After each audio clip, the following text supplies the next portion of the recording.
Hi friends, welcome to Sumitra சமையலறை. இன்றைக்கி வீடியோவில் ரொம்பவே டேஸ்டியான புதினா சட்னி தான் எப்படி செய்யலான்னு பார்க்க போகிறோம்.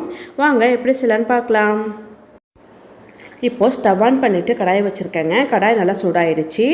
2 ஸ்பூன் அளவுக்கு நல்லெண்ணெய் சேர்த்துருக்கேன். இப்போ எண்ணெய் நல்லா சூடானதும் நான் 1 ஸ்பூன் கடலைப்பருப்பு, 1.5 ஸ்பூன் உளுத்தம்பருப்பு சேர்த்துருக்கேங்க. நான் டேபிள் ஸ்பூனில் எடுத்துருக்கேங்க.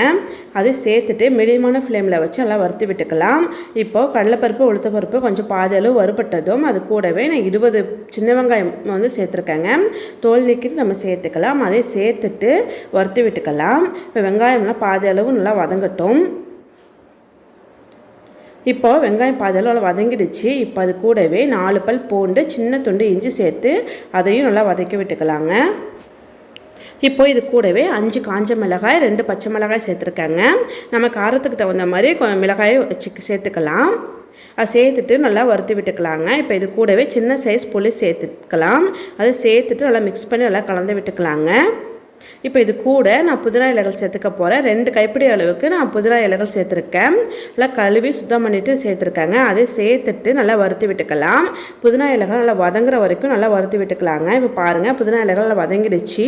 இப்போ 1 ஸ்பூன் பெருங்காயத்தூள் சேர்த்துட்டு அதில் மிக்ஸ் பண்ணி கலந்து விட்டுக்கலாம். இப்போ கடைசியாக நம்ம தேங்காய் சேர்த்துக்க போகிறோம். நான் 1/4 மூடி தேங்காய் இதே போல் கட் பண்ணி சேர்த்துருக்கேங்க. தேங்காய் சேர்த்துக்கலாம். தேங்காய் சேர்த்துட்டு 1 நிமிஷத்துக்கு மட்டும் நம்ம மிக்ஸ் பண்ணி விட்டால் போதும்.